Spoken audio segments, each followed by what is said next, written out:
আপনারা সবাই জানেন আমাদের হিন্দু রীতিমতে যারা 7 মাসের প্রেগনেন্ট হয় তাদের জন্য একটা স্বাদের আয়োজন করা হয়। তো আমার ননদের জন্য তাই করা হইল।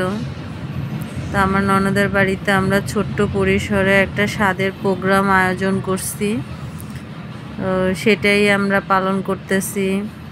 প্রথমে তাকে আশীর্বাদ করা হইল, তারপরে তাকে আস্তে আস্তে মিষ্টি টিষ্টি খাওয়ানো হইল। ছোট পরিসর হইলেও খুবই আনন্দের ছিল। তো আমি ওকে এত বেশি খাওয়াইতেছিলাম ও না খাওয়ার আগেই। তো দেখা গেছে যে ও খেতেই পারতেছিল না। তারপরে সব কিছু থেকে একটু একটু করে খাওয়াচ্ছিলাম। খাওয়ানো শেষ, তো সবাই আশীর্বাদ করলো ওকে ধান দুব্বা দিয়ে কম বেশি।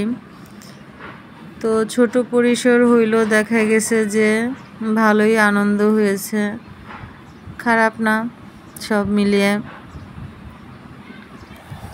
তো আমাদের কাছে তো এটা ভালোই লাগছে, আপনাদের কাছে কেমন লাগছে জানি না। তো আমি ভয়ও যে অতটাই করতে পারি না, তারপরেও চেষ্টা করলাম। তোকে আমার মাও আশীর্বাদ করলো ধান দুব্বা প্রদীপ দিয়ে।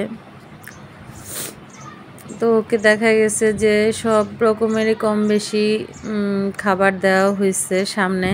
তো খেতে পারুক আর না পারুক, দেখা গেছে অল্প অল্প করে সব কিছুই ওর মুখে দেওয়া হয়েছে। তারপরও সবাইকে নিয়েই ওইটা খাইছে।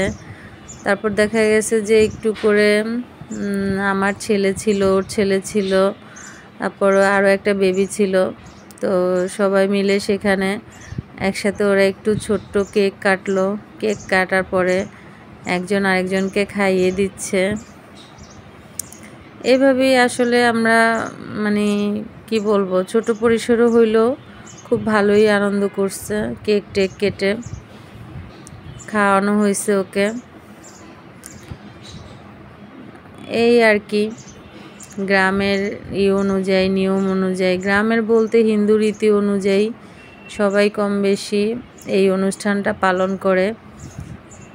তো এখনও বেবিদের নিয়ে খাচ্ছে, খাইয়ে দিচ্ছে। আমার ছেলে তো দুষ্টুমি করতেছে, খাবে না সে, তারপরও দেখি খাইলো।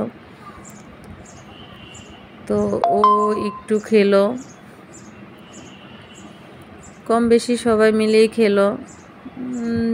আর এই সব রান্নাবাড়া কিন্তু আমি একা করি নাই, দেখা গেছে সবাই মিলেই আমরা একটু একটু হাতে হাতে করছি।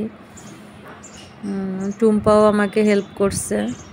তো কি ভালোই হইলো অনুষ্ঠানটা।